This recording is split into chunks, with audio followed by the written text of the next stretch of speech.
Hello पिला माने पूर्व क्लास रे आमे जातीय पताका कवितार कवि परिचय और कवितार पृष्ठभूमि संपर्क रे आलोचना करिथिले। जातीय पताका कवितार कवि हेउचंती पंडित गोदावरी मिश्र। से यही कवितारे जातीय पताका प्रति सम्मान, स्वदेश प्रेम एवं कविंकर सौंदर्य चेतना प्रतिफलित होईछि। पिला माने पूर्व क्लास रे पढ़ी कवितार चलो सारांश टी देखने एवं बाकी थिबा कविता पठन करिबा और तार सारांश बुझिबा। यही जे आमर जातीय पताका उड़े फर फर पवन सुए, जातिर ए अटे अमूल्य संपद, कना छेका खंडे केवल नुहे। ए पताका तले 30 बरस होइछंती जाति सैन्य रुंड, जातीय समरे शत शत वीर लढ़ित हराई अछंती मुंड। पिला माने यही जातीय पताका पवन स्रोत रे फर फर होई उड़े। जातिर ए आमर अमूल्य संपद अटे, साधारण कना खंडिए केवल नुहे।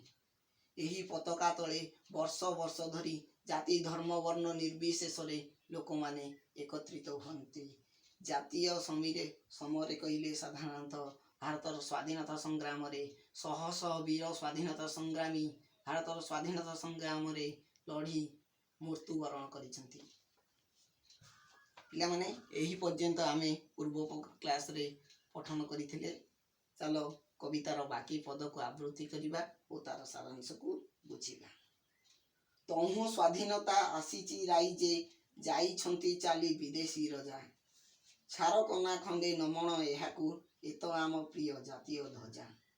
स्थले उड़ाइले पदातिक सेना, उड़ीब सागरे समर पोते, व्यम युद्ध व्यम जाने ए शोभिब, बाट काटी जीव समीर स्रोते। रखिब ए आम मान ए संसारे, बढ़ाइब आम जातिर टेक, करिब निकर देशु देशु जाहा, करिअछि मर्ते जाति बैरख। तेणु जे आमर जातिर देवता, जुहारिबा आजी चालरे सर्वे, जेते फर फर उड़ीब ए सेते, हृदय आमर नाचिब गर्वे।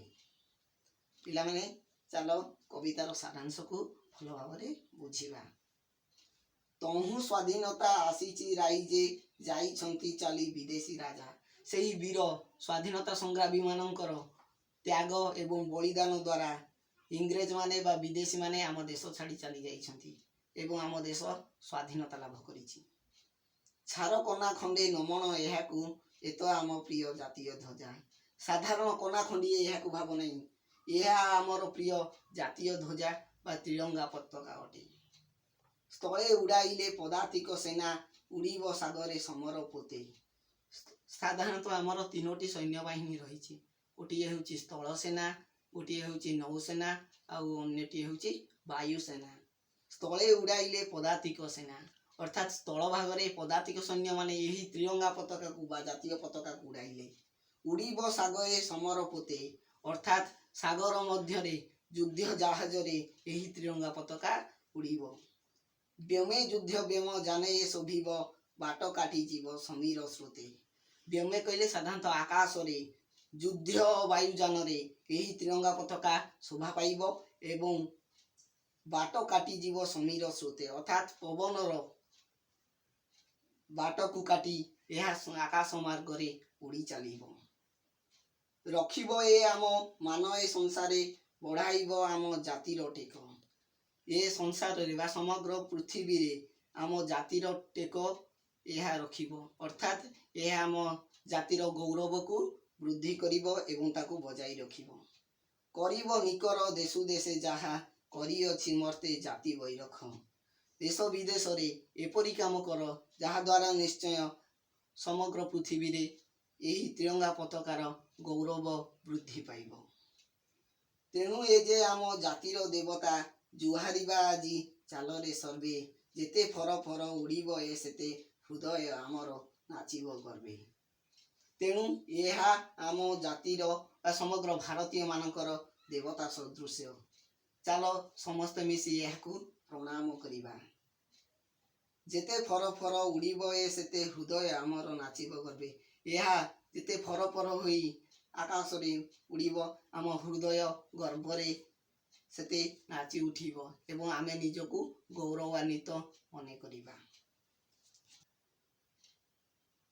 ପିଲାମାନେ ଆସ କଠିନ ଶବ୍ଦ ଗୁଡ଼ିକୁ ଆଲୋଚନା କରିବା। ଧ୍ୱଜା, ଧ୍ୱଜାର ଅର୍ଥ ହେଉଛି ପତାକା। ସମୀର ସ୍ରୋତେ ଅର୍ଥ ପବନ ସ୍ରୋତରେ। ସମର ପୋତେ ଅର୍ଥ ଯୁଦ୍ଧ ଜାହାଜରେ। ସର୍ବେ ଅର୍ଥ ସମସ୍ତେ। ମର୍ତ୍ତେ ଅର୍ଥ ପୃଥିବୀରେ। ମାନ ଅର୍ଥ ସମ୍ମାନ। ନିକର ଅର୍ଥ ନିଶ୍ଚୟ। ବ୍ୟୋମଯାନ ଅର୍ଥ ବାୟୁଯାନରେ। ବୈରଖ ଅର୍ଥ ପତାକା। ପିଲାମାନେ ଏବେ ଆମେ କଠିନ ଶବ୍ଦର ଅର୍ଥ ଜାଣିଲେ। ଚାଲ କିଛି ଗୃହ କାର୍ଯ୍ୟ ତୁମ ପାଇଁ ରହିଛି, ତାହାକୁ ତୁମେ ଘରେ କରିବ ଏବଂ ତାକୁ ଅଭ୍ୟାସ ଭଲ ଭାବରେ କରିବ। ଗୃହ କାର୍ଯ୍ୟ 1 ନମ୍ବର କ ଦେଲା, କେଉଁ କେଉଁ ସ୍ଥାନରେ ଜାତୀୟ ପତାକା ଉଡ଼ିଥାଏ, ଏହାକୁ ତୁମେ ଲେଖିବ। ଖ, ଜାତୀୟ ପତାକା ଆମ ଜାତିର ଟେକ କିପରି ରଖିବ, ଏହାର ପ୍ରଶ୍ନ ମଧ୍ୟ ଉତ୍ତର ମଧ୍ୟ ତୁମେ କରିବ ଏହି ପ୍ରଶ୍ନର ଉତ୍ତର। ଗ, ଆମେ କିପରି ସ୍ୱାଧୀନତା ହାସଲ କରିଛୁ ବୋଲି କବିତାରେ କୁହାଯାଇଛି। 2 ନମ୍ବର ଦେଲା, ବିପରୀତ ଅର୍ଥବୋଧକ ଶବ୍ଦ ଲେଖିବ। ବାଟ, ବାଟର ବିପରୀତ ଶବ୍ଦ ତୁମେ ଲେଖିବ। ମାନର ଲେଖିବ, ବୀରର, ବିଦେଶୀର।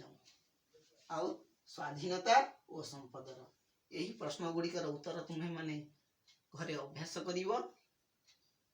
ଆଜିର ଏହି ପଠନର ଏତିକି ବିଷୟବସ୍ତୁ।